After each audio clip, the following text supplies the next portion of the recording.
माफ करा. हो कधीच केले साहेब. आणि तुम्हाला माहितीये ना, तुम्ही कोणतीही चूक केली त्या क्षणी तुम्हाला माफ केलेलं असतं मी.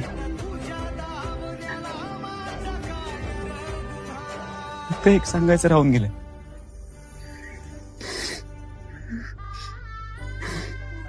तुमच्या लग्नाला आलो होतो सायली मी.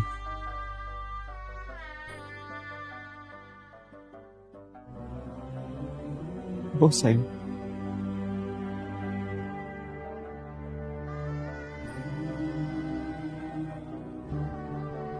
तरीच मला असं वाटत होतं की तुम्ही आसपासच आहे. आणि मी होतो सायली.